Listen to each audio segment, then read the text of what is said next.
I see them. Okay. Tell me your name. My name? Yes, sir. Dave Earle. Dave Earle. Yeah. From Riley, Alabama. Well, we want to put it. Now, when did you leave Riley? I left Riley in 1936.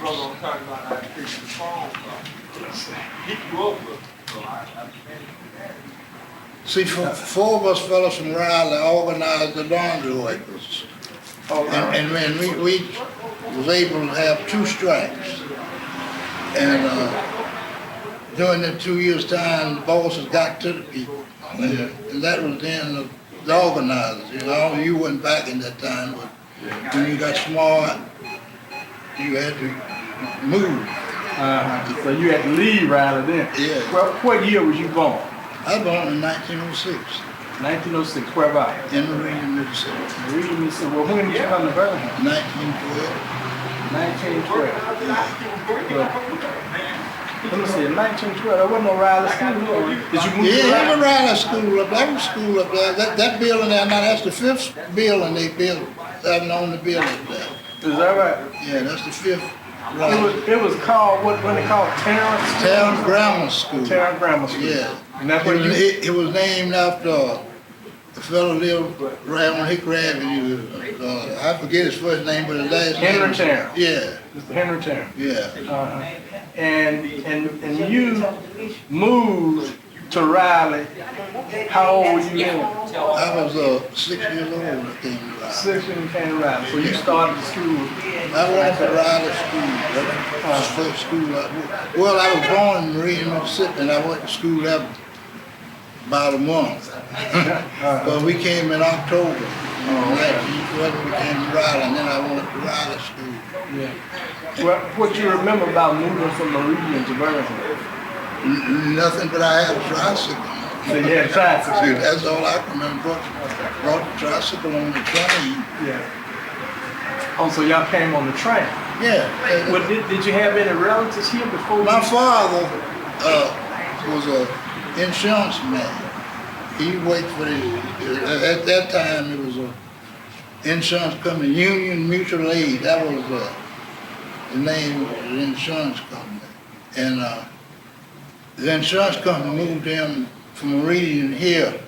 And I don't know how long he was here before he come, because at that age I didn't know, you know. Yeah, right. But he was an insurance agent for the Union Mutual Aid. And at that time, W.B. Driver was the district manager.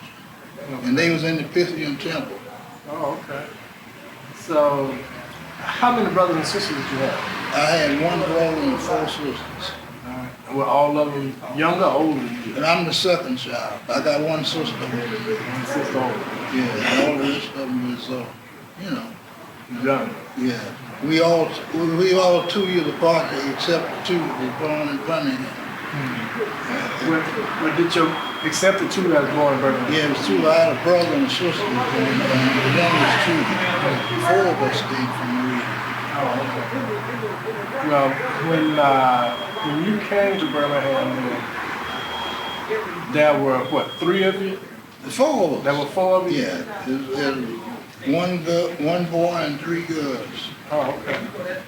And after we moved to Birmingham, we had a brother and a sister born in Birmingham. What kind of work did your mother do? My mother was a teacher. She did? She taught teaching in our school, and we know in the camp, not, you know, lately they done made a whole lot of me know. Yeah. Good. You know, water represents water represents spirit. If you pour that water down, it just stop right there. So she was in the camp. She's into the school wall. Yeah. She was on the teacher. So she worked for TCI? Yeah. You can have 5 minutes back, you said you go to 10 and stuff. I'm telling you. She told, of course, the first school she got when she came to Birmingham was in Rosedale. And she told Rosedale, let me front of the camera. You see, the advantage there of teachers working for the TCNI, they gave the county gave them so much, and then they got so much from the company. And that was one of the advantages, you know, what TCI. Yeah. And then at that time, TCI schools, the schools, in the TCI, you know, they had the old mines, coal mines, and the furnaces. Well, in all the mining counties, like East School, Winona, and Muscoda, well, they all had schools, but they were supposed to be for the miners. People lived in the county. Right. Because they cut the miners 65 cents every 15 days for schooling. Everybody worked in the mines. You had children, you didn't have children. Did that create a problem? No, not back then. See, at that time, looked like if anything you took out of people's salary so they didn't see it, they didn't care. We paid, all the miners had to pay 65 cents for school and 65 cents for carbide. Carbide was something looked like little rocks, and it made a gas. You know, you put water at the top and this carbide in the bottom, and that was your lamp, your light for down in the mountains because it was dark down there. Right. Yeah. You worked in the mine? Yeah, I worked in the mine. Okay. Well, before we get that, let me ask you. Now, your mother was a teacher. Where did she go to school? Well, she went to school in Mississippi. She went to. Did she go to college? Yeah, she went to college. What college? I don't know. She went. It wasn't on college. They called it Meridian Academy. Oh, okay. That was, you know, at that time to a college. Yeah. And a few years after he was here, my father, he stopped working with the insurance and went to work for women brokers. My father did the carpenter work on the Masonic Temple down there. Oh, he did. He was a carpenter. Yeah. Oh, so he didn't quit the insurance business. Yeah, and carpenter, and he did the one work with women there, and he was working one of them all over. One of them down jobs all over, down to Tuskegee and Tupelo, Mississippi. He had. Now, Wyndham was a construction company, His right? contractor. It was two brothers, BL and TC. BL didn't have no children. TC did. TC had one daughter, and she had one rotten son. One rotten son. There goes the house. She left him the house, and now the house gone. He just throw it away. You know how they do. They just throw away things. Yeah, just let it get away. Huh? Yeah. Well, when you what you remember about Riley School when you were? Well, all I know, I had a good time. I was going to school. That's about all. But I do remember this. Up to the 3rd grade, we had to take a whole page and learn it without the book. You know, we had to get up and recite the village blacksmith under the spreading chestnut tree. We had to, you know, and some fellows had to learn. Well, all of us had to learn it, but one would have to get up and recite it. Friendly cow, red and white, she gives you milk. But see, they said now, you can't teach children that. To do something to them to make them remember things. Yeah, you had to remember back then. You had to remember back then. Yeah, that's important because once you start memorizing, then that would actually help you to develop.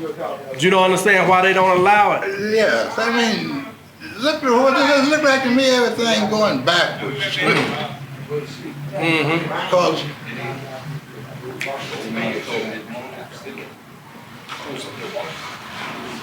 you know, back in the old days, the black man he wasn't educated, but he had pride and he had pride in his house and something else. I was asking Zeke, when did they lose that? Because that I don't know. Yeah. Because in Riley back when the mines was running, it was very few women in Riley work. Yeah. Women were at home. Women stayed at home and all they wanted is food when they got home. That caused more fights than anything. Not having the food ready, you know. When the man got home. Yeah, but he took care of his house. Yeah. And he took care of his children. His world is just so much different today. People got more material things now than we had back then. But we had plenty to eat because we could raise hogs and chicken. Because when I was there, Riley was in the county. Right, that's right. Riley was in the county when I left here. Yeah, until 1953 or 54. Well, Riley came into the city. Well, I know it was in the county when I was coming. And at that time, it wasn't on, the county didn't have no high school. Well, where did you go? How far did you go in school? I went to the 9th grade. Where? It was the churches, like Miles, well, the CME church down here on 6th Avenue. Right. They had a school out in Mason City. It's kind of a city, somebody got a school up there now, what? Powder? No, it wasn't in Powder. This was in Mason City. Oh, okay. What was the name of the school? Central Alabama Institute. Central Alabama Institute. Yes. It was run by the CME Methodists. Okay. And you went, how far did Riley go at that time? Riley went to the 7th grade. And then you went from the 7th grade to... Well, my last year in school, I went to Season High School. Because my mother was able to wake me in some kind of way. Because you wasn't supposed to go if you didn't live in the camp. In the camp. But she was supposed to, she wake me in some kind of way. But I did the 7th grade over at Winona. Oh, you did? At the school, we don't go going down now because we had a big school down there where we used to give dances. Yeah. Had an auditorium and everything down there. Was Winona School better than Riley? Oh, the CCNI schools was better than any schools in the United States because we had to go out there every morning. They had a toothbrush drill. You had to go out there and exercise. And they taught home economics, and you could get lunch at that time for 3 cents. You get some soup and crackers, those things, but you get a lunch for 3 cents. And they taught the girls how to sew, and how to cook, and how to housekeep. That building was separate from the school. Okay. But it was just right up the hill from the school. Right. And every Christmas, every child went to a TC High School, got a box of candy, and they had a big Christmas tree. And also, you could go to the hospital, and then most of the schools they taught gardening. That the children had little plots. That was one of my mother's classes. Yeah. She taught that, but she also had to teach books too. Yeah. Well, somebody told me that you had contests and growing gardens and stuff. Oh yeah. And also they used to have men, this white man used to come by every now and then, and you never know when they're going to give you this quick test. Like you have. Like when you're trying to pass a postal exam or something like that, you know the answer, but they just give you so many minutes to do it in. And then they would come around every now and then and give you those kind of tests. All right. That's right. And this would be somebody from where? From the company? They had a regular educational system. The superintendent was named Mr. Blackwell.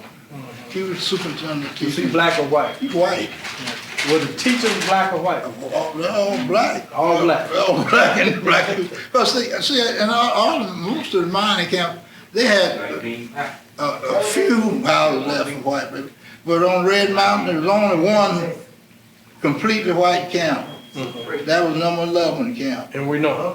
No, that was in the school. In the school. Okay. Number 11. Number 11. See, the mines, each school was number 14, 13, 12, and 11.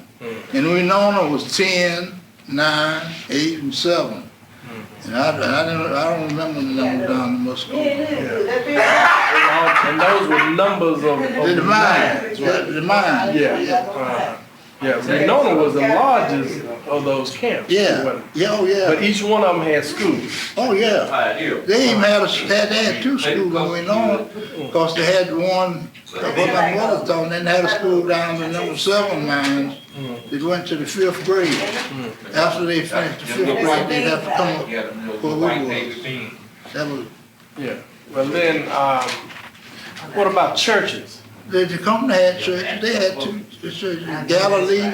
There's a Galilee church now, but the company had one on their grounds. They had you know where the church. Yeah, right. I know where that old church was, right there by the schoolyard. Yeah. Oh, you know about over there. Oh yeah. Yeah. Well, yeah. The church was right across from the school. And as I told the Leakway, the houses they have in the museum, I think they was from the public sphere. But you saw, you know, almost all the houses in Winona was 4 rooms at least. And up in the, when they built that new camp up there, some of them was 5 rooms. Yeah. Then you went from Riley to Winona. Winona to Central Alabama Institute in Mason City. Okay. And then what did you do after you left there? Central Institute. Well, my father passed in 1925, and after that I just took over the family, and sent to, I had two sisters finished college. One finished Spelman, and one finished Alabama State. Is that right? Yeah. And you were working? I started working when I was 12 years old. Is that right? Where did you start working at? At Burger Phillips. It was just Burgers. It ends up on 2nd Avenue between that. At that time, the store was located on 2nd Avenue between 20th and 21st Street. Okay. I worked there, and then I worked at Pizette's. See, back then, all the stores had deliveries. All the grocery stores and the drug stores. You know, they had rode bicycles. That was like a road bicycle. Right. Well, I went to work when I was 12 years old in 1918 during the influenza epidemic during World War I. Is that right? That's when I went to work. And then I worked after that, well, no summer while I was going to school, I didn't work. You didn't go to the war then? Not World War I was in World War II. You weren't old enough for World War I. No, I was just 12 years old then. But I was in World War II. Yeah. Well, Burger Phillips was your first job. Burgers. At that time, it was just Burgers. Okay. But it was more Phillips than it was. It was 3 Phillips brothers.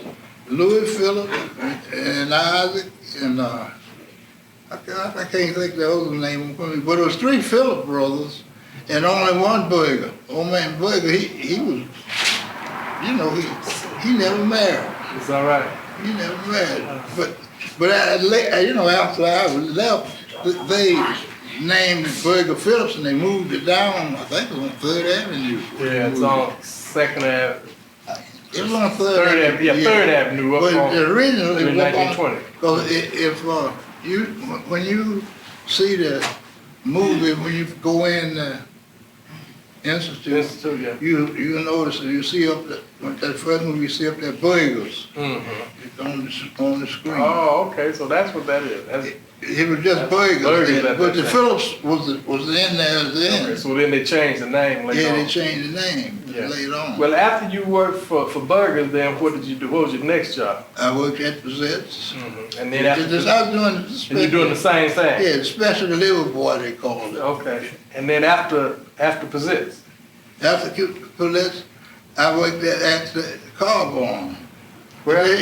You know, the trailer car On the car barn? is down on 3rd Avenue and 11th Street. Okay. And I worked there at night washing the windows, you know, in the trolley cars. Right. And Yeah. And how long you worked? I just back then they wouldn't let you work if you were school age after September. You had to go You to had to school. go back to school. Huh? That's why I can't understand today. Mm-hmm. Now, because we could not come downtown during school hours. Mm-hmm. It was a fellow had a cork leg named Geechee. Geechee. Yeah, but he was the truant officer, I guess what they call it now. But that's what. He caught you out in the street. At that time, over there where all the city stuff was, is now, it was just one jail over there, and they called it Southside Jail, and that's where he would take you. Oh, he would? Yeah, he'd take you over to Southside Jail. Yeah. Well, did he ever get you? He never get me, 'cause I went to school. I went to school. I ain't never had no problem with the law. Well, when did you go in the mines? I went in the mines in 1924. In the old mines? I worked in number 9, the old mines. Is that right? And when I went in the old mines, it was on the 4 white men in the mine. What did they do? One was what they call, he was the form what they call in the bank balls. That's what they called them. And the other one would come around. You had a number in your mind. My number in mine was 4908. A badge I had to wear, shiny. But I had 2. One, some looked like a half $1, and they had that number on there. Whatever you had to leave on the top when you went down in the mines. But when I went in the mines, wasn't a white man in there at that time. They started coming in there when they put the machinery in there. Right. Because that time, well, they had put what they call drags in there. Well, that was something that would, after they blow the rocks, would pull it to where they could load it on cars. And see, down in the mines, when you go down in the mines, it's roomed off like this. And the thing that's pulling all out is in the middle. But they went off the side. That's where they would, go so far as they could, as long as they could get good old. Were you a mucker? No, I was a mule boy. Mule boy? Oh, okay. You didn't want to be no mucker? I was too young. I was 17 when I went in mines and the year school closed. And I was 17. See, my people didn't want me to go in the mines.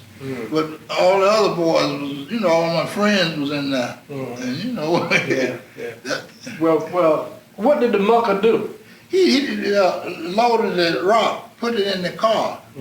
But they got rid of him when they put the drags in there. The drags They didn't need him no more.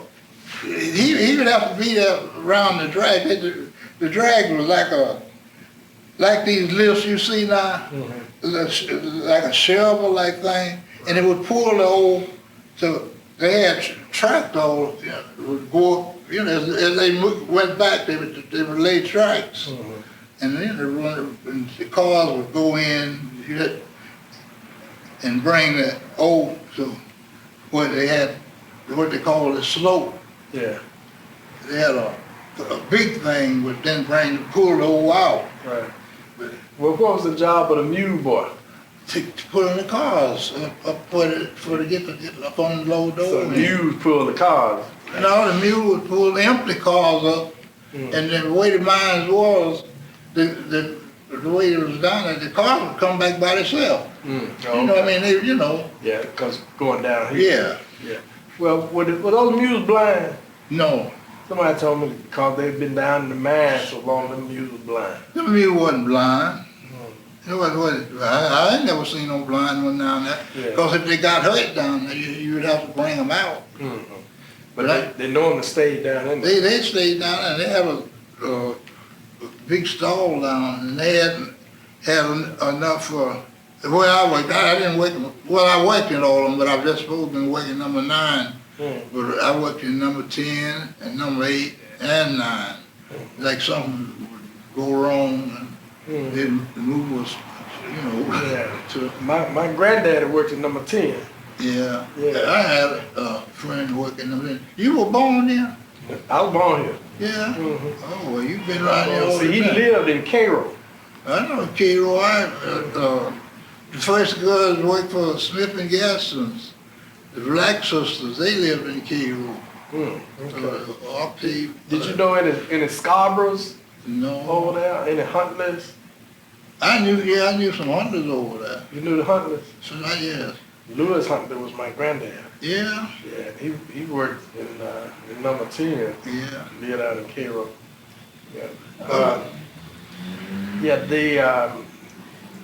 One of the things I found is that when the mines were running well, by the mid-30s, by 1933, then a union came in. They started organizing. Yeah. You familiar with the Mine Mill and Smelter Workers Union? Yeah. Mine Mill Union.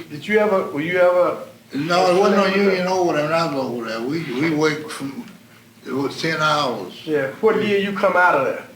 I think I'm out there 26. Oh, you didn't stay but a year. Yeah, that wasn't for me. Oh, yeah. All right, well, what did you do after you left the mines then? I went in dry cleaning. See, dry cleaning used to be a big thing here. Because back then, there wasn't no synthetic material. You know, all you had was cotton, silk, wool, and linen. Well, that means your suit was wool, and you couldn't put that in, and of course, there's people in have no washing machine. But your suit was wool, so you have to have dry cleaning.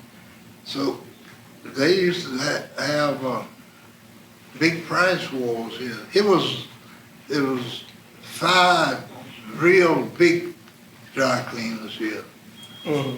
Utopia, Sunshine, Tom Jones, Bon Maché, them was the big boys. And then they had a lot of, because the Pippin brothers, a lot of black people had dry cleaning at that time. Because the Pippin brothers dry cleaning, they had shop was right across from 16th Street Church there.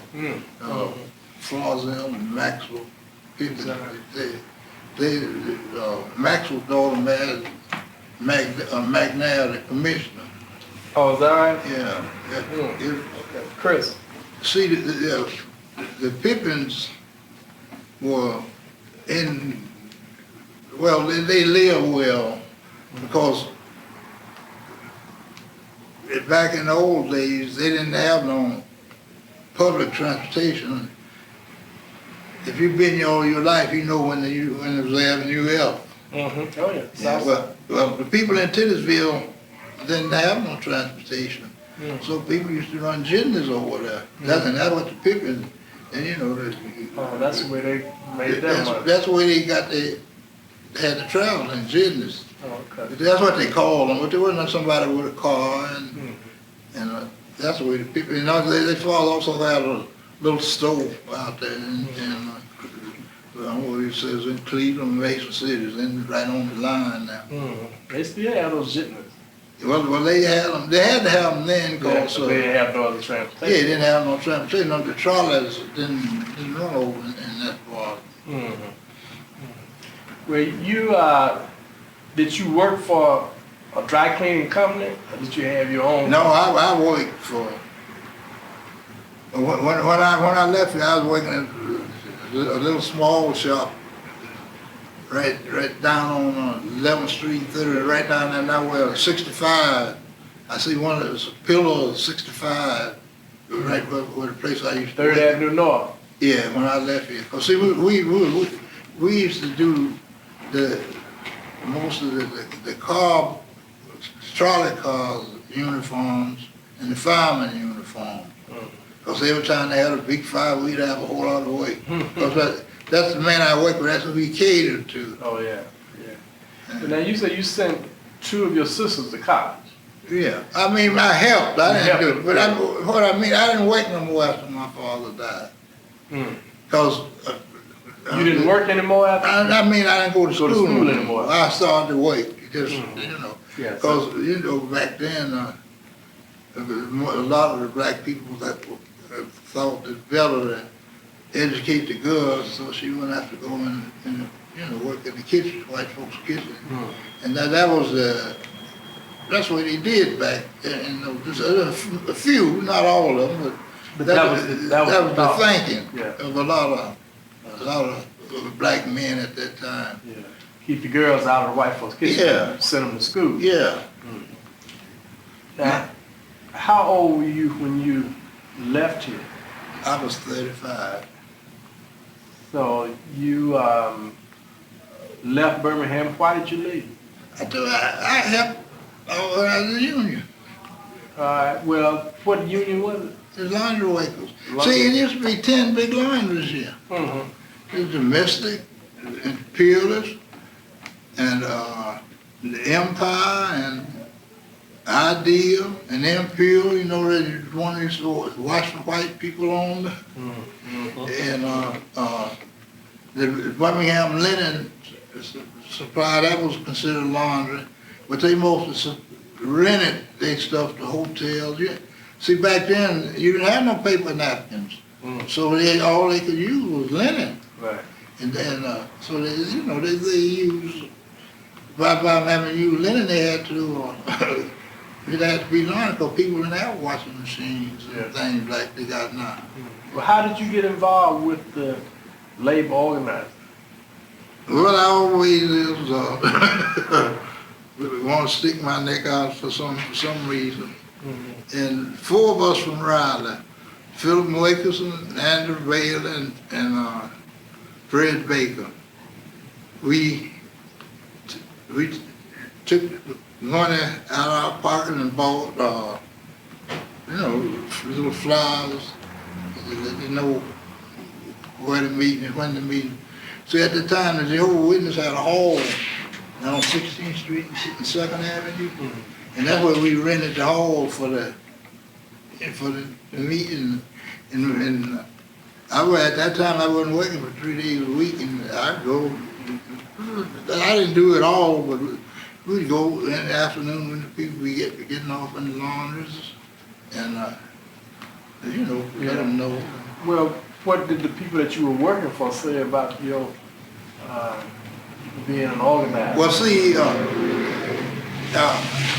that time, the trolley car, man, they was all this union. The trolley car? The white conductors and modems, they was already union. Okay. And the main guy was working for, see, one or two was working there, and he kind of leaned, you know, toward the union by being. Oh, is that right? You mean the man that you was working for? He was interested in the union? Yeah. Okay. And how did that help him? Well, like I tell you, most of his business was from the trolley car man. Oh, okay. All right, so he then sort of liked Well, he didn't know what I was doing.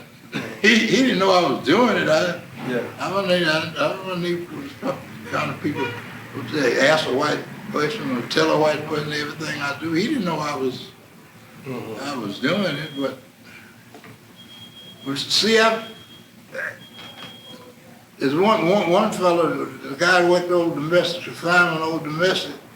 We couldn't go over. He dared us to come on his property to talk to him. And then it was a few. We had a big breakthrough because at that time most of the people working in the laundry were women. Yeah. What was this, around what, 30, what? It was when we organized the union was 34. Oh, okay. You know, when Roosevelt said everybody could organize. Well, that's when because see, they were working them women for $4.50 a week.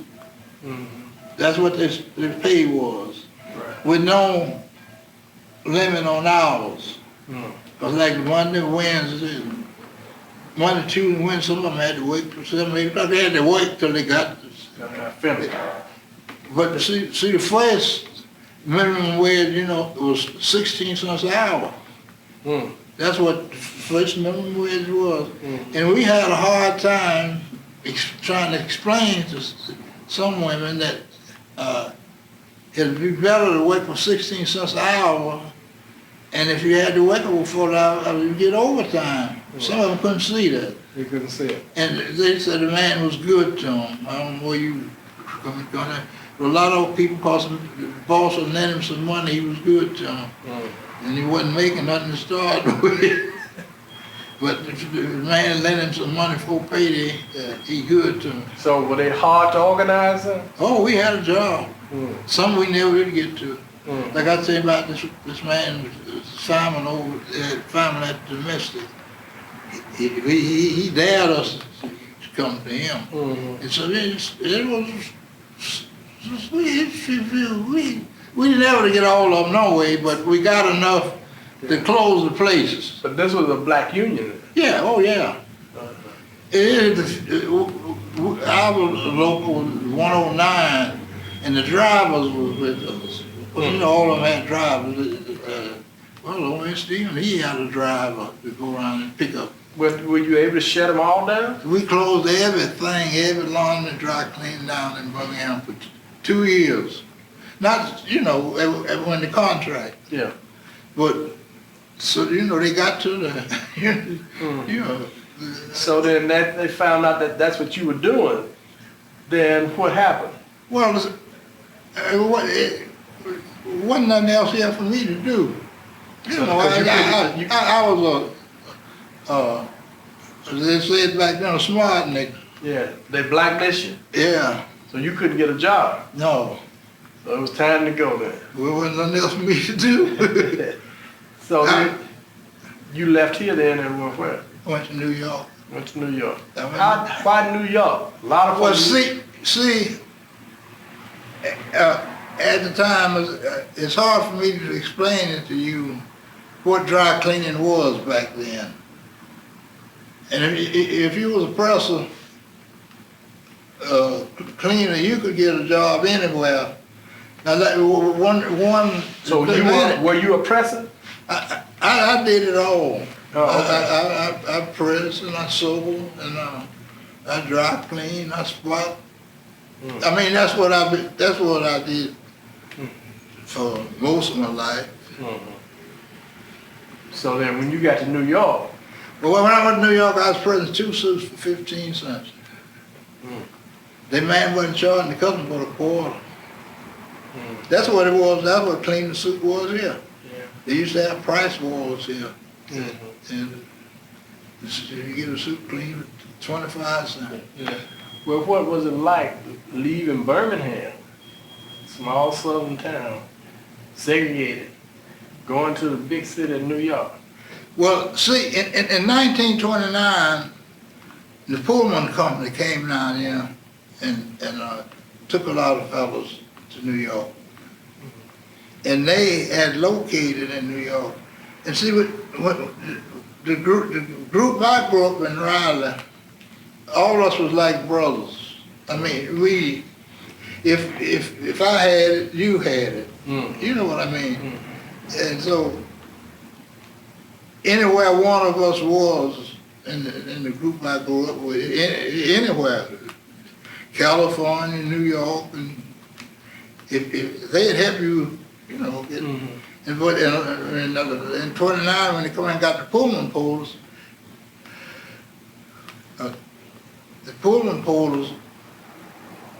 if you know, like you knew one of the Pullman poles, you know you had somewhere to stay and eat. If you got there, all you had to do was find a job. Yeah. And at that, even here, let's see, I know we got five boys' jobs at positions. The Raleigh boys just stuck together. It was something. I don't know what it was. So there was a Riley boy that left here before you and went to New York. Oh yeah. So several of them had gone. Okay, so then you already had a place waiting for you when you got there. Well, they didn't have, but they helped me when I got there.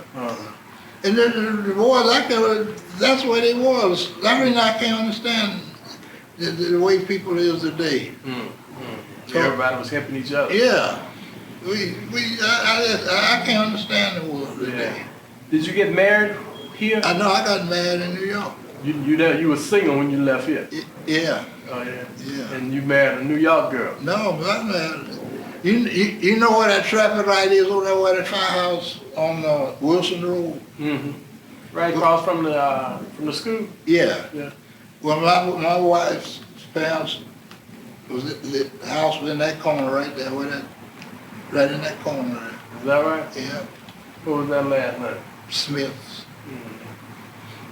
See, I was working even before I had a paper route. Because you know what Lawson College is? Yes, sir. When I had a paper route, that was a dairy. Is that right? It was a dairy. The dairy was down in the front, and the house was way back. Because I used to have to walk like a half mile to take the paper back there. I had to pass by where all the cows was and take the paper like that. What paper? I was at the Birmingham Ledger. It went out of business in 1919. What was it? Birmingham Ledger. Ledger. Yeah. Was that a black paper? No, white people. White paper. And I don't think no black people have been strong enough there for you to have a route there. I don't think. So you then, when you left and went to New York, you had a lot of experiences as far as work was concerned.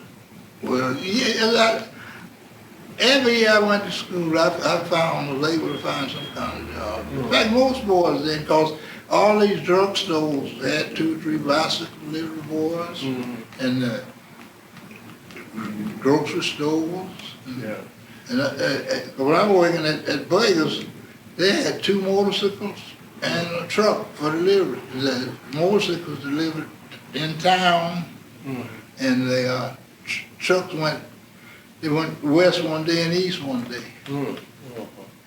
Those were jobs then for black, all the store, Blatches and all of them, they had delivery trucks then, free delivery. Well, what was it like for you to leave Birmingham and go to New York? I didn't have no problem because there's so many of the fellows there I knew. Was it real different?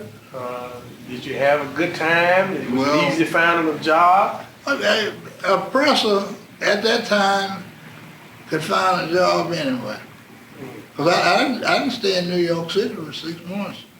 And then I went up to Middletown, which is in Orange County. How far is that from the city? 6 miles. And that's where you stayed? I stayed in Middletown till I went into service. I went into service in 43 from Middletown. And when I came back after service, I tried to find something that outside of pressing. I didn't want to press no more. And I went to the New York State School for the Lincoln boys. I had 28 boys in each college. When I started off as relief college parents. And we had 28 boys in each college. Well, at that time, all the children could get high off of then was they used to buy those Vicks, Vicks inhaler, and take that frown or whatever that is in there and chew it, get some chewing gum and chew it. That's what they get high off. Oh, that was the high of those days. Yeah, they wasn't on. Was that here in New York? No, that was in New York. That was in Warwick, New York. Oh, okay. The state. Oh yeah, let me ask you, before you left Birmingham, you organized in labor. A lot of times people that organize in labor, people call them communists. Did you ever come in contact with any communists here? No, I didn't come in contact with that till I went into service. And they had a lot of us, they had to come where I was, it was a small air base. It was about 300 or 400 of us there. I don't Where know was that? That was in Sarasota, Florida. And they had a big joint meeting out one day, and they asked how many knew anything about Jesse Owens. Jesse Owens had just won the Olympics in Munich. Yeah. And then they said about Paul Rosen. That's who you know about. Well, see, I knew about Paul because when I was living in Middletown, Paul used to come up, there's a white group up there used to have, annual concert every year. And Paul would sing, he'd come up there, they'd have him on the program every year for the concert. Is that Woodstock? No, that wasn't this wasn't close to Woodstock. All this was in 60 miles of the city, well. And that's where I know him. And then I also saw him in the picture when he made Uncle Jones. I saw that in the movies. And, well, I was been around interested in the theater practice. Because when my father was living, when we were small, it used to be minstrel come here. I don't know whether you old enough to know anything, but it used to be the white people would paint their face black, and Right. it was L.G. Fields. That was the name of the minstrel that used to come. And they came at the Jefferson. Well, do you remember the Jefferson Theater before they tore it down on 17 and Second? No, I don't That know. was on 2nd Avenue and 17th Street. The Jefferson Theater. Yeah, that was where That's where they had the minstrel shows. that's where the men, also that's where the plays would come. Oh, okay. Now this was a black theater. No, This is we white. had to go up in the buzzard roost. Oh. we had to go up. But my father used to take us to the theater when we were small. Right. And then when we got, old enough to kind of go, he used to send us. We'd go see the minstrel every year. Oh yeah. And also, that's where the Shuffle Along was when it came to Birmingham, was at the Jefferson. You heard of Shuffle Along? Yes, sir. Yeah, well. That's where it came. It came to I think around 1923. And it was in the 20s. When they first, they went on, after they showed it in New York, they brought it on tour. Right. And it came to, it was at the Jefferson. That's where we saw it, at the Jefferson. Well, you said now when you went to Sarasota, they asked you if you knew anything about. They was asking the whole group, they had the whole company, and Right. this question. Uh-huh. And they asked, and after I could tell them something about Paul Robeson, then they had a background check on me. Because they checked with my family and my Right. wife and all that mess. Yeah. And where you worked and that kind of thing. Yeah. Yeah. But did you ever hear anything from that? No, I was clean. I was clean. Wasn't nothing they, it Yeah, just, they didn't come back on you because of your labor organizing. oh, no. I didn't ever have no problem with that. I didn't have, So what did you do when you went in service? Were you in combat? no, I was in special service. Yeah. What were you doing? I had an orientation class 2 days a week, and I had to fix up for the chaplain. And I had to, whenever USO show was coming, I had to, do what I could, make preparation for it. And I also ran the PX. And while I had PX, they had white girls working at the big PX down there, and they didn't want the black boys going down there. And so I had all the small things they need, like soap and candy and cigarettes and beer. So they let them have, I think that was 3-1 or 3-2 or some kind of beer. It wasn't supposed to, but I had beer and just, all in there. So they had to go around there for some things, but they didn't want them They didn't want them down there all the time. all the time. They didn't want them down there. But for that time, you were pretty well educated too, weren't you? I told you I didn't go for the 9th grade. Yeah, but there were a lot of folk that didn't go to the 9th grade. Yeah, 'cause I had fellows in the orientation class couldn't read and write. So that was probably why you had a better shot during the time that you were in, because anybody wouldn't be allowed to run a PX. Well, I had an OCO come down there and didn't try to get away from me, but he couldn't. Why couldn't he? Because I was clean. I always did things You know, according to the rules and regulations. I go by what they said. Yeah. And I had it when he came now, see. But he just didn't like me. You know, he was from Georgia. He said he had a plantation in Georgia. And he just didn't like, well, you know, a lot of people don't like black people when they can talk for themselves and know a little, know so. Yeah. Did you spend all of your time in Sarasota? Yeah, In the service? that's where I was discharged from. Discharge? See, I was sewing and ran the PX, and during World War II, the Coca-Cola company had the concession for all, that's all you could buy in the Army, it was Coca-Cola. And they, at that time, there wasn't no cans, it was all bottles. They hadn't invented the cans then. Right. It was all bottles, and then the Coca-Cola machine had a chain that would throw the Coca-Colas out when you put the money in that.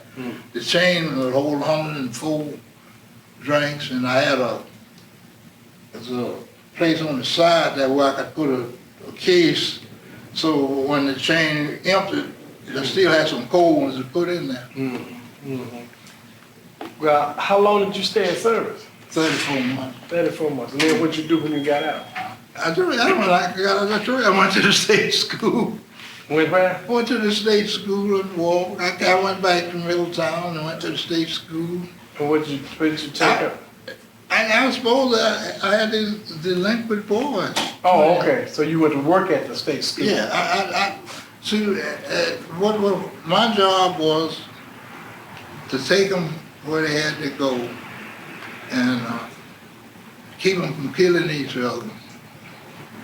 And my wife, her job was to censor the mail and give them, they had to change clothes 3 times a week. So she did some clean, clean clothes. So how long were you there? 6 months. I couldn't handle them boys. You couldn't handle it. They were too tough. Like Yeah, they was. I just hadn't been around things like that. They didn't care nothing about their life, and didn't care nothing about yours, and they would stick out. They'd make homemade weapons, and then stick each other, and one they could take somewhere and kill him, and he wouldn't tell you from nothing who did it. Yeah, all these black boys. That's where I was, but there was white boys up there. But I was it was four. Each group was 4 colleges, and group A it was 4, and B it was 4, C and D. The D group was all black, and out of all the administration folks there, it was only one white man would come down there by himself. All right. Well, I had these kids from Brooklyn and New York. Now and then I would get one from somewhere else, and he had a hard way to go if he didn't belong to one of them gangs. And yeah. Well, what did you do after you left there? I left White Plains and come back to dry clean. So you stayed. I left Middletown and come to White Plains to dry clean. And how long did you stay at White Plains? I stayed in White Plains about 25 years. Well, then did you come back to Birmingham after that? After White Plains? Yeah, that's why when I came out here. So how long you been back here now? I came back in '89. 89. Yeah. And so you've had a full. You made the circuit then. You started here, you left here, went away, and you came back. Well, see, I was living in Westchester County. Oh man, you know nothing about Westchester County, but I know it's one of the richest counties. That's right, and it costs a whole lot of money to live in Westchester. And see, I never worked on a job where I got no pension. I went in the post office. After I was old enough to supposed to have been retired, I went in the post office. And I was lucky enough to get me with my Army service, see if you go in the civil service, whatever time you put an Army, it counts on And I was lucky enough to get 15 years in the post office. Correct. In New York. No, in Mount Vernon, New York. 'Cause I was working at like your big post office up here, they call them sex centers up there. But I was working at sex center down in Mount Vernon, New York. And What kind of center? they call it a sex center. That's where all the mail, you know, Yeah. is assembled. Because see, they don't stamp no mail no more in the post office. All the mail now is stamped with the machine. Right. You know, they used to. Let's stamp every piece. Yeah, but now they got the machines where it just flies through. Yeah. Yeah. I got the chance to be a guard down there at the post office. And that's what I retired from. Yeah. But I just had 15 years, so I just was hell that have some insurance. See, I didn't know how hard it was out here without insurance, but I wanted it. Yeah. I wanted to, you know, to have insurance, because it's rough when you ain't got no insurance when you go to these hospitals and these doctors. You have children? No, I don't have any children. No children. And none of us, my brother had one son. Out of the 6 was his only nephew. Yeah. Well, what in your long life, what stands out in your mind about what made it possible for you to get to live this long? What do you think was the secret to your long life? Well, one thing, the only thing I know that I did, that most of the other boys did that I grew up with, that I didn't do, I didn't drink, I didn't stay out at night. See, my mama had a curfew. We had to be home at 11:30. And I didn't drink. What happened if you broke curfew?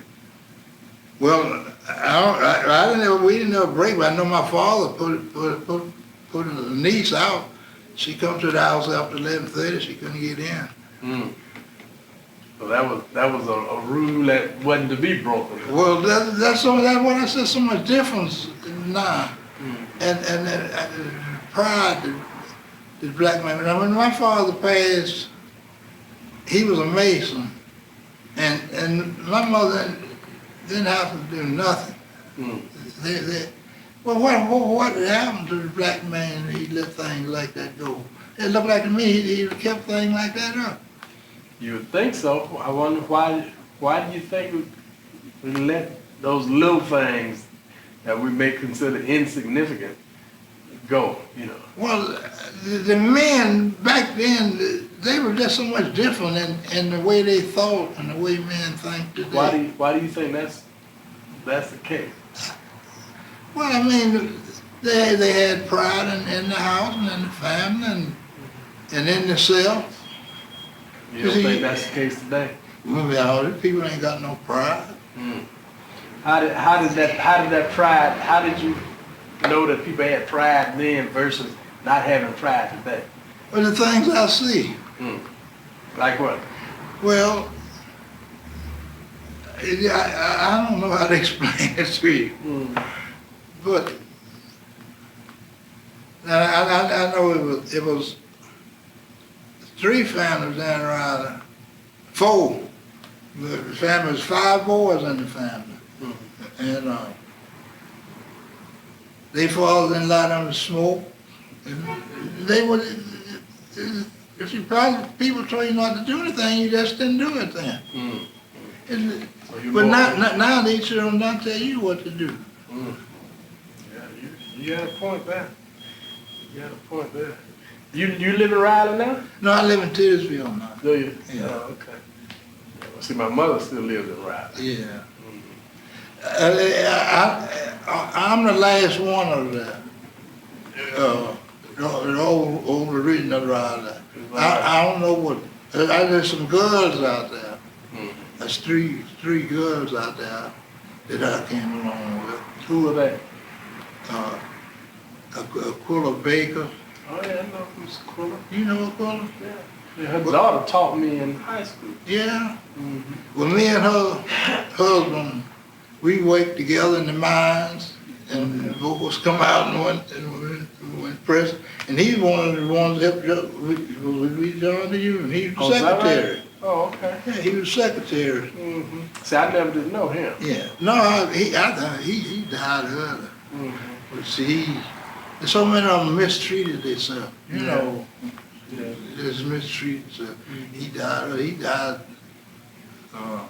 My Fred died in the late 30s. Mm-hmm. I think he died in the late 30s. Now you said that 2 or 3 that are still out there. Who are the other 2? Mildred Patrick. That name. Yeah. I don't remember what they said. She stayed in the house all the time. Mm-hmm. And Where does she live? You know? she lived, in Willie Gregory. Willie Gregory. Did he live up near Mount Zion Baptist Church? No, she lived in Trevellix. What can I tell you? Where she lived there? What is that? Okay, you know where the streetcar track used to be. Where she lived from there. That's part. You know where Noble Chapel Church is? Yes, sir. Well, she lived about 3 blocks from Noble Chapel, going toward the Winona Camp. Oh, okay. Okay. Yeah, she lived down near Willow Avenue. I think Near going toward the railroad track. Yeah. She lived there. Yeah. Okay. Yeah, well, that's, you ever go out that way? I thought I could go out to Miss Gregory's, and the other one of the boys that came up with me, Byron Hall, he died last year, I believe it was. Byron Hall, I knew Byron Hall, I knew his children. Well, Byron Hall lived, right down from Mount Zion. that's right, right over from Hickory. What's the street next to? Well, me and Byron had a newspaper roots together. He was carrying the Birmingham News and I was carrying the Ledger, you know, and we would walk together every evening. Is that right? And after his line, the airline was getting to him, he could remember back when we was carrying papers, but when I was starting to talk about something, he couldn't remember Closer that. to this time. But he could remember. Remember the way back. Yeah, he could remember back then when we had the paper routes. Uh-huh. Now, did he work in the mine? Byron? Yeah. No, Byron never did work in the mines. didn't? All those, I don't know what Prentice worked in the mines, but I know Bemis and S.C. worked in the mines. I don't think Byron never did work. Byron, he went to Shannon 2 days, he told me. And see, the old mines is two different kinds. It's what they call a slope mine and a shaft mine. Hey, son. Hey, son. Oh. Where Z-Great? Yeah, I want to change. Give me change. Be sure you tell me when come out. Be sure you do. 2 days, and then he went to Fairfield. That's where he retired from Fairfield. Oh, yeah. Yeah, I knew all of his children. Well, I didn't know nothing about those. Yeah. That was almost one of them. Okay. Yeah. How you doing, bro?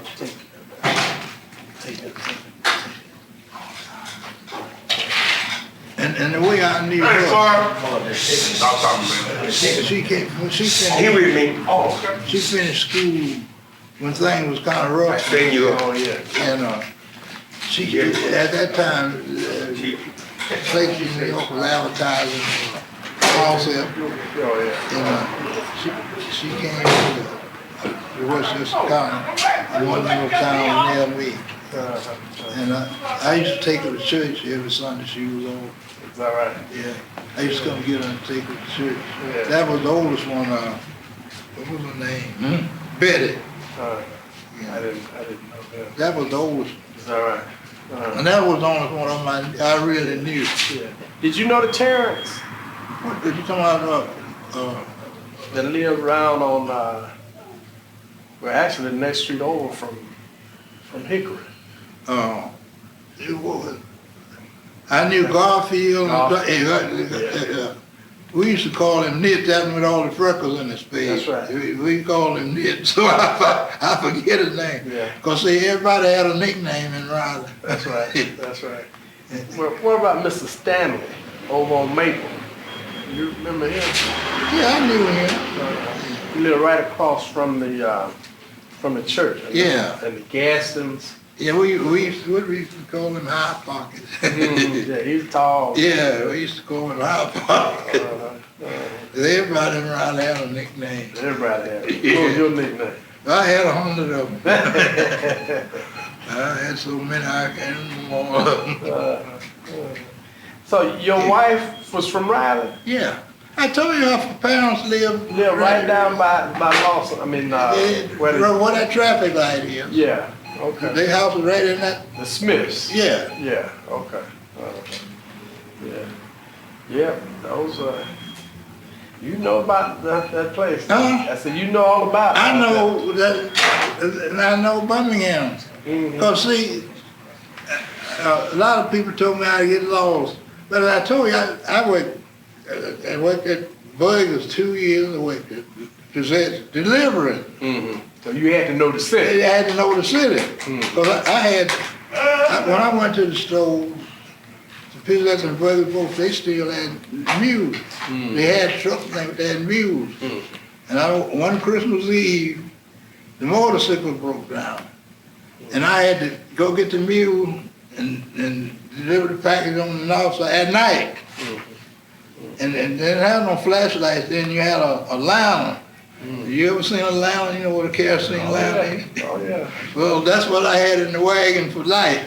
Is that right? And every time I'd hit a bump, those lanterns would go out, and I just let it stay out. I wouldn't see nothing with it no way. So I just let it stay out. Went on, did I had 12 stops that night. Do you have a think you can have any sense to the real old books from the back of the 20s? I don't have a lot. I don't have a lot of real old ones. No. Well, yeah, there's some at the Institute. You may want to come around there one day because they have. Well, I don't know. Yeah, they're pretty old. I like to been trying to find a way about getting my history. The history I studied ancient history by West. By West. Yeah. And it had a lot of quotations in there.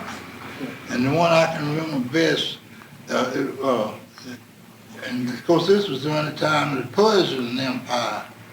And this historian wrote that ill fares the nation that haste the ills of prey, where wealth accumulate and men decay.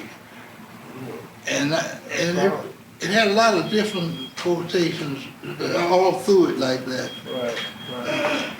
Yeah, well, I look at it, but there are some, if you come around the Institute one day, I don't know whether they have that one or not, but there are a lot of, we do have some old books. And I'll look in there and probably just get you one out of that one. Well, that was the history I studied out in Maple City, was ancient history by West. Is that right? And I remember all through it.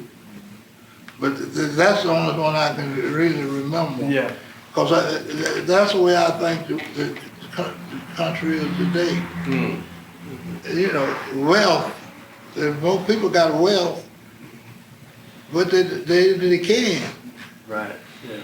Yeah, they have more material. Yeah, well, like these people today, they have lots more than we had. But I look like me, I got lots more enjoyment out of life than these people did today. So that's the way I feel. It might just be me feeling. Maybe they think they enjoy the life. Yeah. But it's so much different than everything. Everything is different, that's for sure. So we didn't have no money, but we always had enough to eat. Because when I was living around, Riley was still in the county, and we could have hogs, chickens, and You I know. remember we used to kill hogs out there. Yeah. Chickens back then. Yeah, we had That hogs was and up through chicken. the 40s and 50s. Well, when I was coming up, and we had to have all that kind of stuff, and back then, we had to go in the woods and pick blackberries, muscadines, and in our yard, we had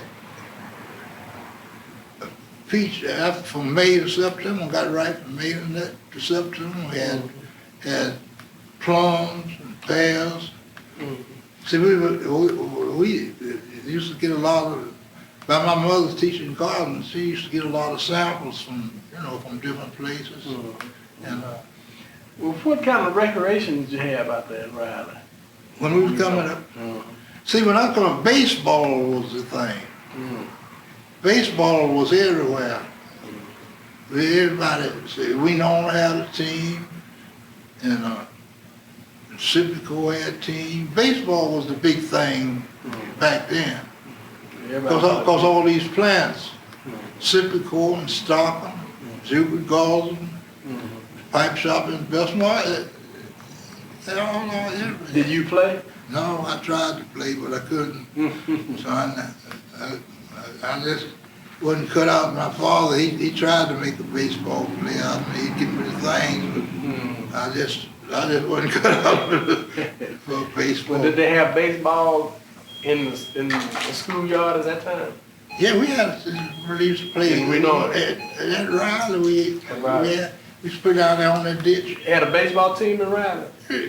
Yeah, Riley had this one when we was going to school, and then Riley had a team once. You know, they didn't play in no league, but they played places like East Thomas. Different communities. Yeah, East Thomas and Fairfield, and because but a lot of boys were able to make it to the major Negro leagues. Because Birmingham had some black barrels before. The black barrels, all I can read about is in the 40s, but they had it was a black barrel team before then. There was a fellow named Joe Rush was the owner. He had two blue black stands and a pool hall and a hotel down 18th Street. Downtown. Yeah. And his daughter used to sell, people like the Amsterdam, Pittsburgh Courier. Yes. You know what they used to give me for my whole rotation in the service? I got the New York Times and News,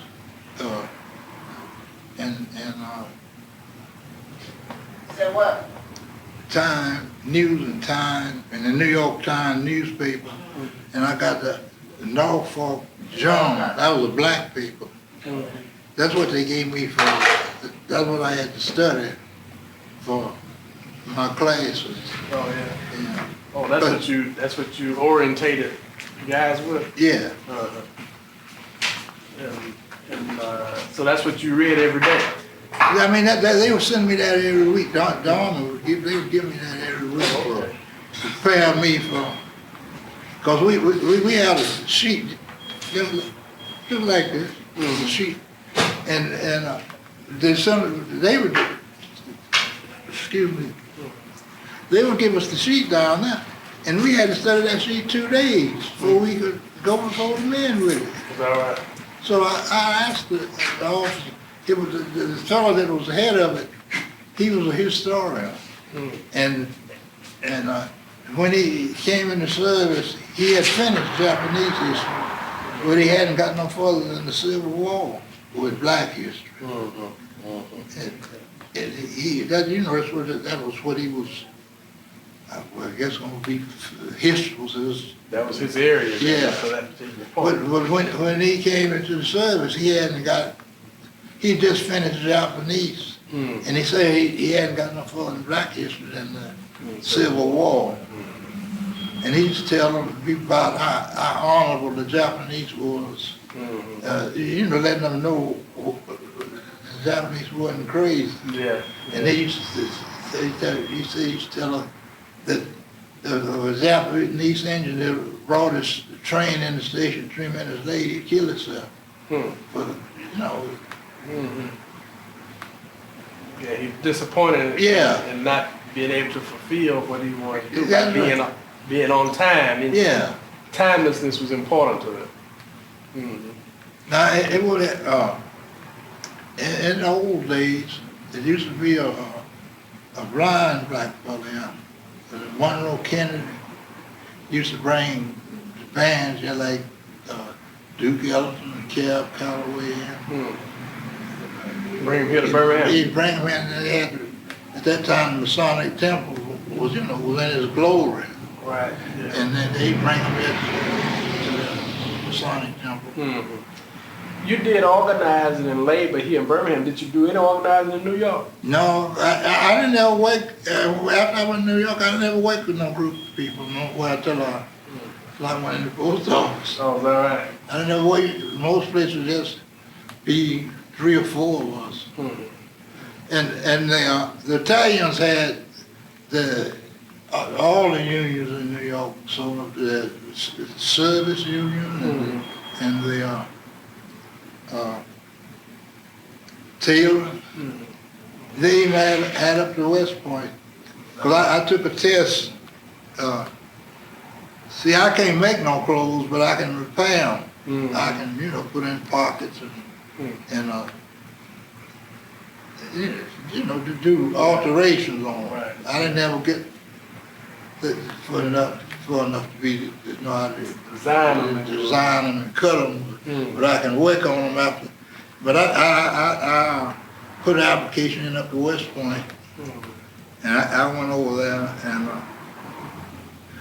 see, they make all them uniforms up to West Point. Everything they wear up there, they make it up there.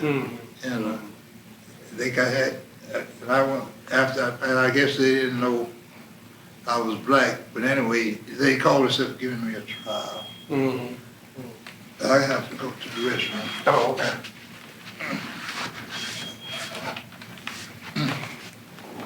Let's see.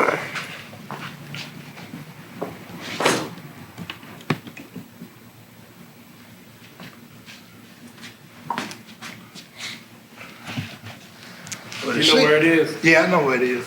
It seems to me, in some ways, we going backwards. Yeah.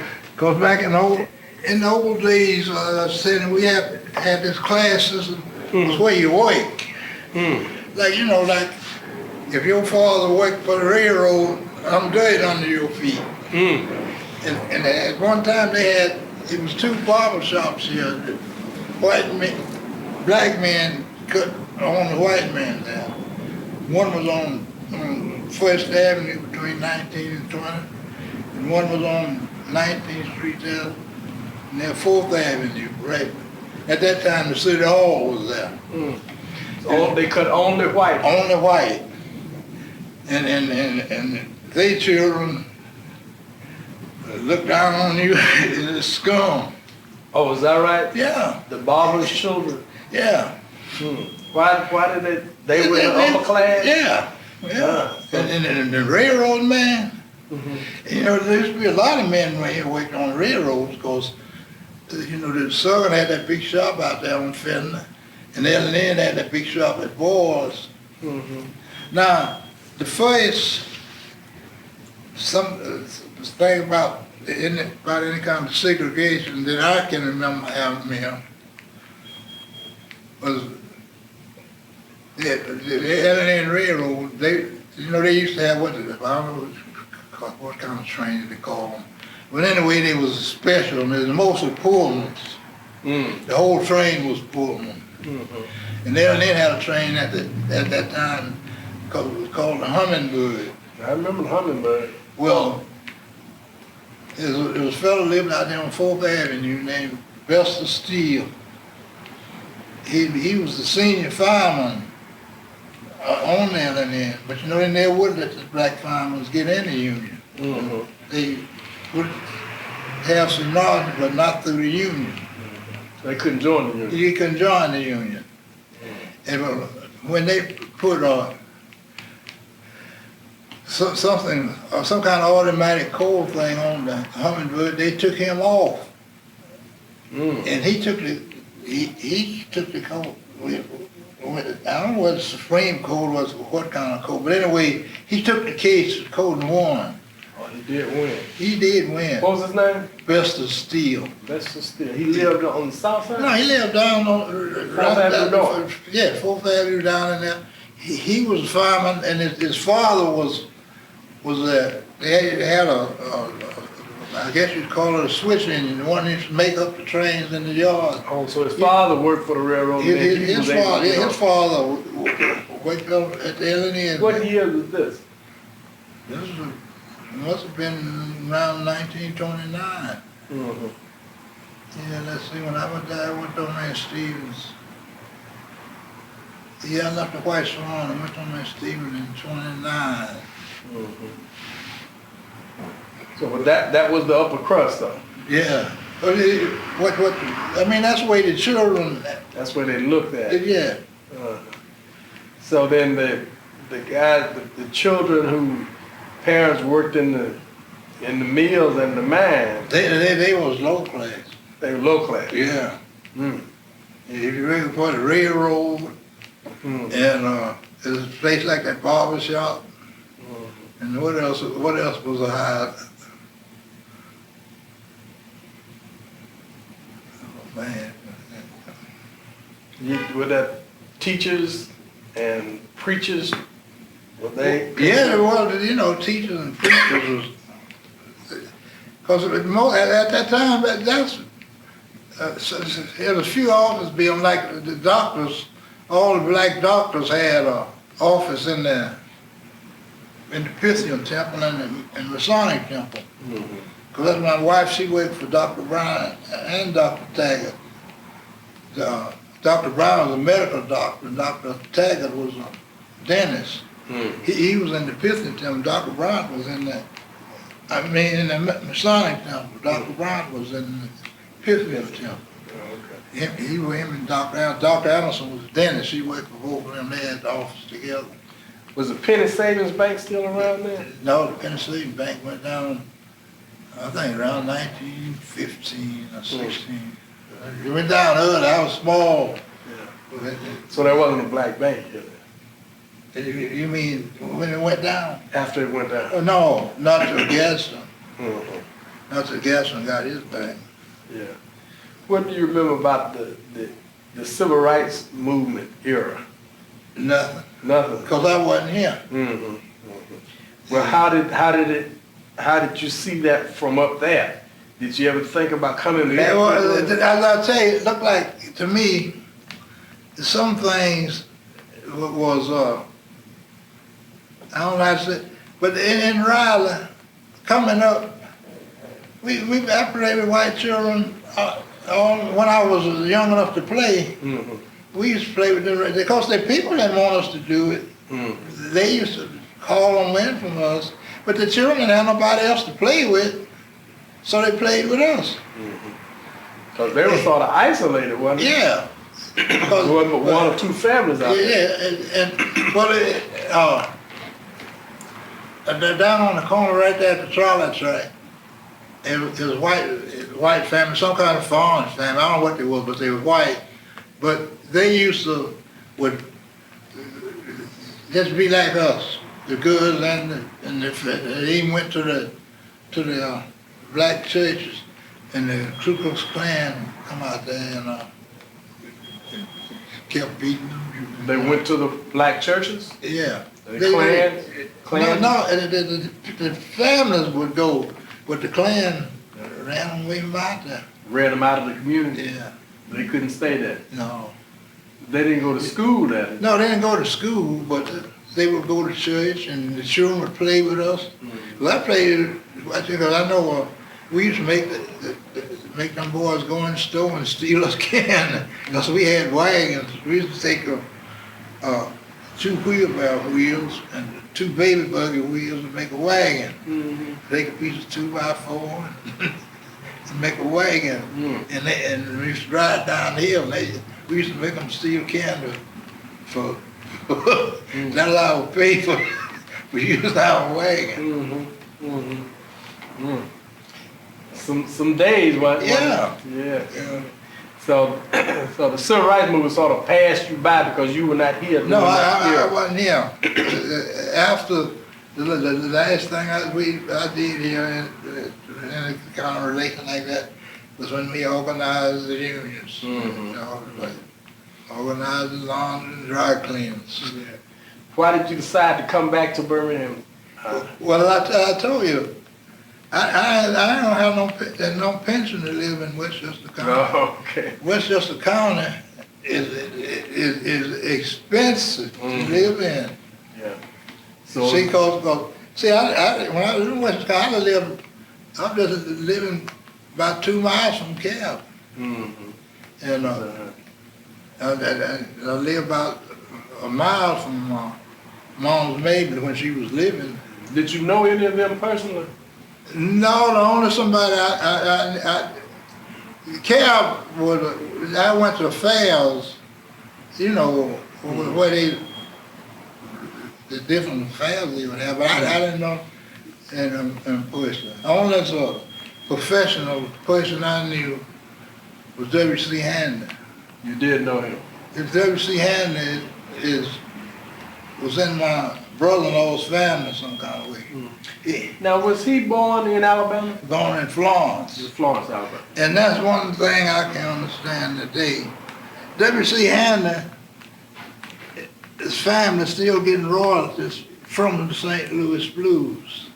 And I saw on television last, I believe it was Sunday or Saturday, that's where a lot of these professionals now, you know, are not getting their royalties from their work. Well, how do people sleep over things like that? Look like many of them is, you know, they said the Supremes, when they first started, they got cheated. Yes, Yeah. a lot of them got cheated over the years. Yeah. And still are getting cheated. Well, now see, that's why I said when I mean look like things going backwards. Now W.C. Hanley, he was smart enough to get royalties, to know how to get royalties from the St. Louis Blues.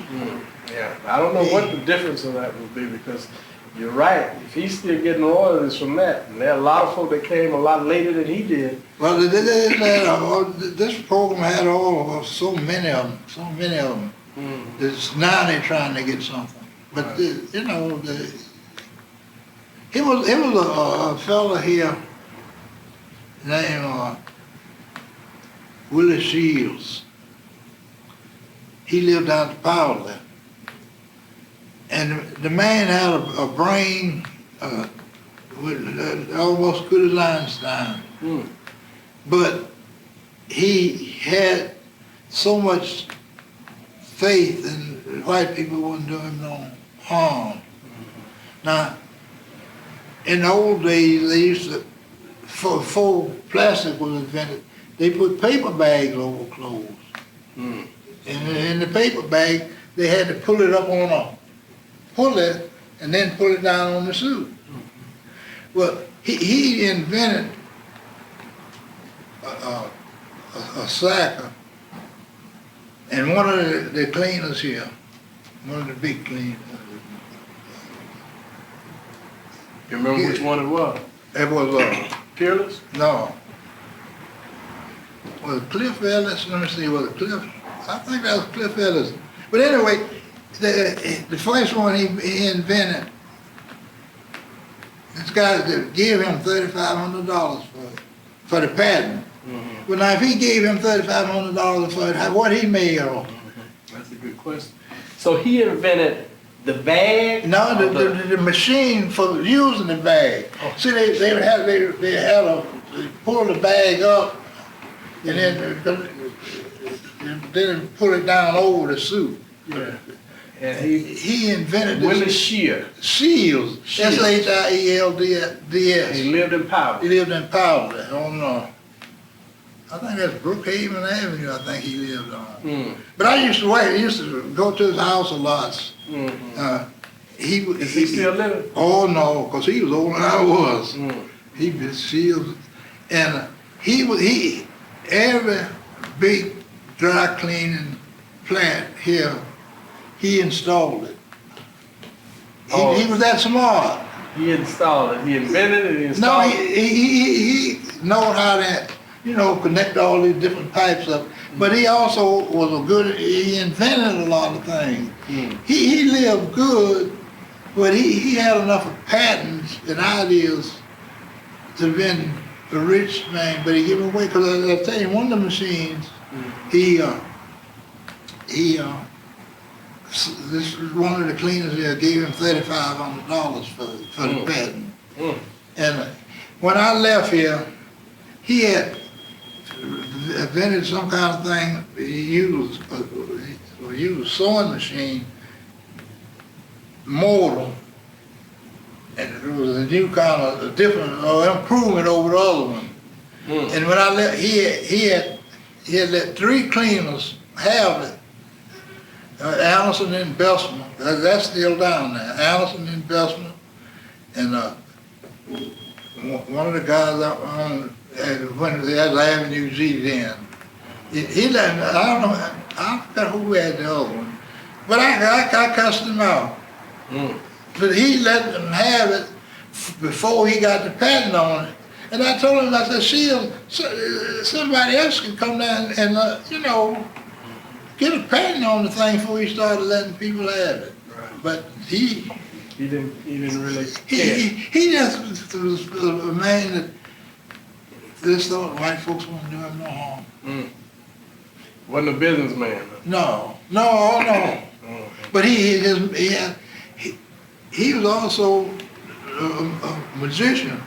He could let you saw him in half and push in the thing. He had those boxes on it. Would push in and saw it in half. But he wouldn't talk to you about that. He could do that. Is that right? Yeah. And his father at that time was a saw shop. His father had a place down 15th Street in 3rd Avenue. He used to shop in saws and knives. 15th and 3rd North? Yeah. I might could remember where it was, but I know it was in that area. I don't know exactly where it was. Yeah. You have a lot of information. Huh? So you have a lot of information about those days way back when, because see, I'd never heard of Willie Shields. Well, I don't imagine you did.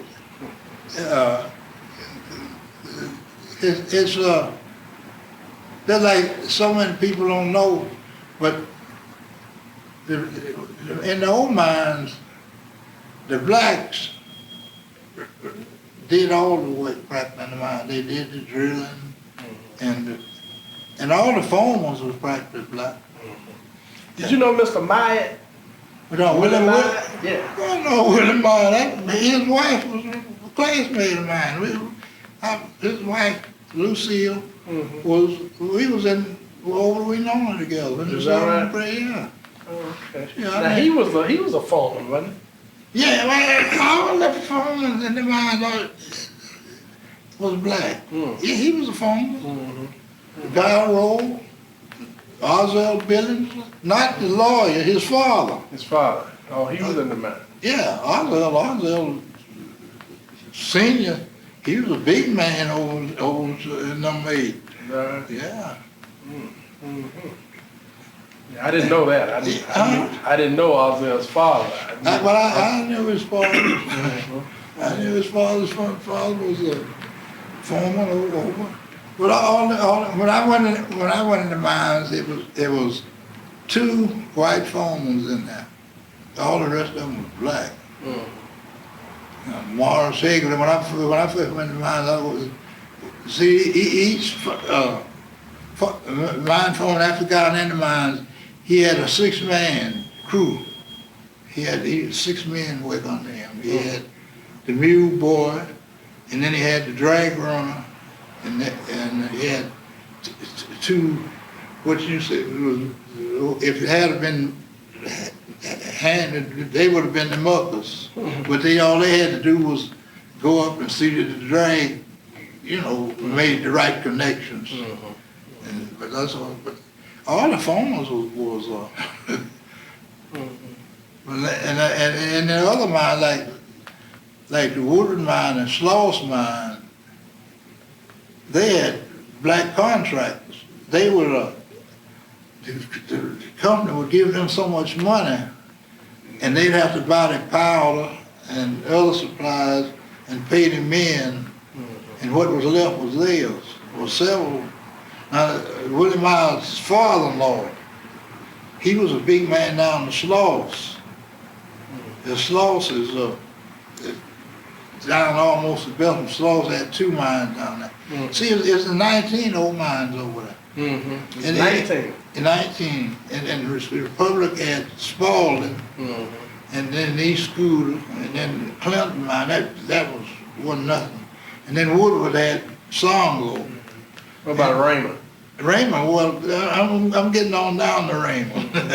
Woodward had Songo, and then the TC in the mine now, number 10, 9, 8, 7.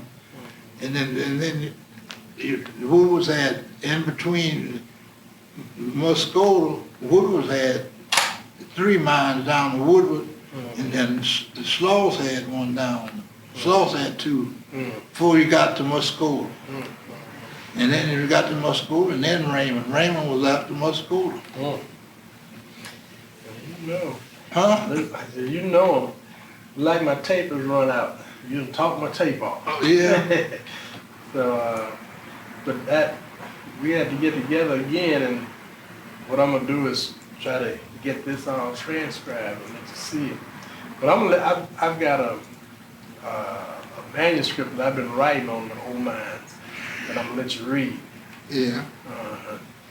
What time is it? About 20 minutes. So you. That's good. Oh, I got 15 more minutes on my pocket lane. Yeah, 15 more minutes. Yeah. Well, all I have to do is, well, I got a sister now in the hospital, and I have to go to the doctor, and the wife has to go to the doctor. And outside of that, I'm free. You're a free man. Huh? Yeah. Okay. Well, that's good. Now we're gonna keep in touch because when Zigway told me, and I apologize for yesterday. Yeah.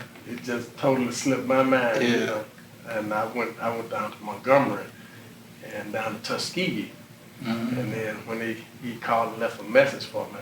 That's what my mother did her graduate work in Tuskegee. Oh, is that right? Yeah. Oh, okay. My wife went to Tuskegee. My daughter goes to Tuskegee. Yeah. My sister, the one that stayed here all the time, she went to Alabama State.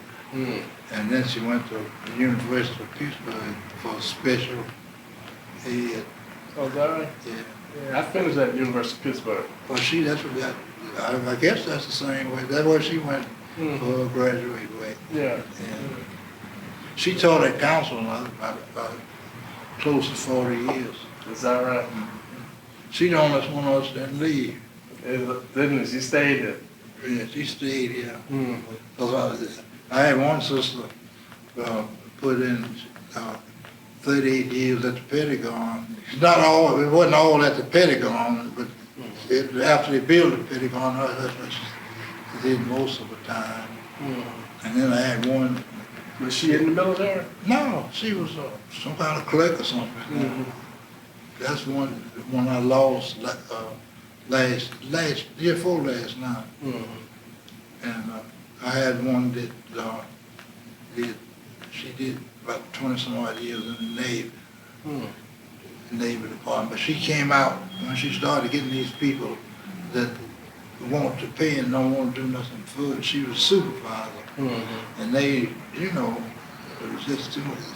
They had some kind of offer, and she came out was from the pressure they was putting on her. Yeah. I don't know what it is. That's something new to me too. These people they come to work and don't want to do nothing. That's another new thing. And one thing I can't understand is black men. I saw so many men at the post office have 15, 16, 20 years and mess up just some of them, just when they get up, they come to work. Because they did everything they could see where I was, it was 24 hours. And they let you come to work at 2:30 in the afternoon, Yeah. 11 o'clock at night, anyway. And then the guys, anyway they put them, they just wouldn't act right. Yeah. Just throw the job away. Some of them had 15, 20 years. Just throw it away. Just throw it away. Okay, well, we have done a job today. We Yeah. ain't thrown anything away. Yeah. We got everything. Yeah. We're gonna have to teach Zigway about what we've been talking about. Oh, yeah. See, He got strawberry, he needs to know. high road, and obsession.